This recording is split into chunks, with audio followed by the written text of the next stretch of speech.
പ്രിയമോൻ്റെ ഫ്രണ്ടിൻ്റെ ബർത്ത്ഡേ ആട്ടോ. അപ്പോൾ പ്രിയമോൻ്റെ ഫ്രണ്ടിന് ഒരു സർപ്രൈസ് കൊടുക്കാൻ വേണ്ടി പോവാം. ഞാൻ ഡ്യൂട്ടിയിൽ വന്നതേ ഉള്ളൂ. വേഗം കുളിച്ച് ഡ്രസ്സ് മാറി ഓടും കേട്ടോ. പ്രത്യേകിച്ച് ഇങ്ങനെ ഒരുക്കങ്ങളൊന്നുമില്ല, വലിയ സർപ്രൈസ് ഒന്നുമില്ല, ഒരു കേക്ക് മാത്രമേ ഉള്ളൂ. അപ്പോൾ പോയി ഒരു കേക്ക് മുറിക്കാൻ വേണ്ടി പോട്ടെ. അപ്പോൾ അവിടെ ചെന്നിട്ട് എന്താ സംഭവിക്കണമെന്ന് നോക്കാം നമുക്ക്. നമ്മളിവിടെ എത്തിയിട്ടോ. ഇവിടെ അനക്കൊന്നും കേൾക്കുന്നില്ല, ഇവർക്കൊന്നും പരിപാടിയൊന്നും ഇല്ലാന്നാ പറഞ്ഞേ. നമ്മൾ ചുമ്മാ എന്തായാലും ഒരു സർപ്രൈസ് കൊടുക്കാന്ന് ഓർത്ത് വന്നാ കേട്ടോ. നോക്കട്ടെ അവിടെ എന്താന്ന്.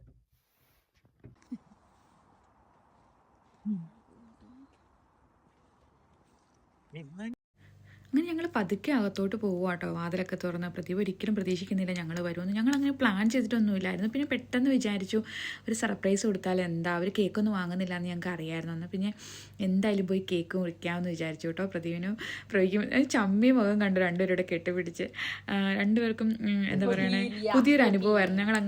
നമ്മളങ്ങനെ അങ്ങോട്ടും ഇങ്ങോട്ടും സർപ്രൈസ് ഒന്നും കൊടുക്കാറൊന്നുമില്ലായിരുന്നു. പക്ഷേ ഇപ്രാവശ്യം എന്തായാലും ഒരു സന്തോഷമുള്ളൊരു മൊമെൻ്റ് ആവട്ടെ എന്ന് വിചാരിച്ചിട്ടാണ് അങ്ങനെ ചെയ്തത്.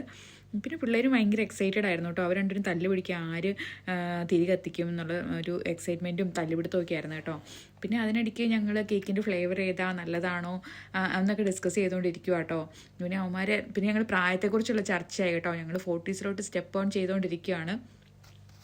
ഇവർക്കും മെൻറ്റാലിറ്റി ഒക്കെ ആയതുകൊണ്ട് കുഴപ്പമില്ല, നമ്മൾ സമ്മതിച്ച് കൊടുക്കില്ല പ്രായമായെന്ന്.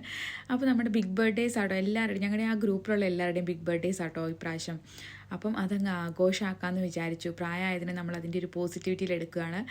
അപ്പം അങ്ങനെ കേക്ക് മുറിച്ചു, ഞങ്ങളെല്ലാവരും കേക്ക് കഴിച്ചു, പ്രതിവിനെ വിഷ് ചെയ്തു. അപ്പോൾ ഒരു അടിപൊളി വർഷമാവട്ടെ എന്നൊക്കെ വിഷ് ചെയ്തു കേട്ടോ. അപ്പോൾ ഞങ്ങൾക്ക് ഈ വർഷം കുറേ പ്ലാനുകളൊക്കെ ഉണ്ട്. അതൊക്കെ ഞങ്ങൾക്ക് എല്ലാവരുടെയും പ്ലാനുകളൊക്കെ അതുപോലെ തന്നെ നടക്കട്ടെ എന്നൊക്കെ ഞങ്ങൾ അങ്ങോട്ടും ഇങ്ങോട്ടും ഒക്കെ വിഷ് ചെയ്തു. ആദ്യമേ ഫുഡ് മേടിക്കാനും കഴിക്കാനും അങ്ങനെ ഒരു പ്ലാനൊന്നും ഇല്ലായിരുന്നു. പക്ഷേ എനിക്ക് വിശപ്പിൻ്റെ ഭൂതം എന്നെ പിടിച്ച പോലെ ആയിരുന്നു. ഡ്യൂട്ടി കഴിഞ്ഞ് വന്നതാണല്ലോ, എനിക്ക് നല്ലതായിട്ട് വിശക്കുമായിരുന്നു. പിന്നെ ഞങ്ങൾ വിചാരിച്ചു എന്തായാലും ഫുഡ് ഓർഡർ ചെയ്ത് അവിടെ നിന്ന് കഴിക്കാമെന്ന്. അങ്ങനെ KFC ഓർഡർ ചെയ്തു കേട്ടോ. 2 ബക്കറ്റ് KFC വാങ്ങിയത്. കൂടുതലാവുന്നൊക്കെ ആദ്യം പറഞ്ഞെങ്കിൽ എല്ലാവരുടെ കൂടിയപ്പോൾ ഫുഡ് പോയ വഴി അറിഞ്ഞില്ല കേട്ടോ. വർത്താനമൊക്കെ പറഞ്ഞ് കുറേ നേരം അവിടെ സ്പെൻഡ് ചെയ്തു. അപ്പോൾ അത്രയേ ഉള്ളൂ, പിന്നെ കാണാം.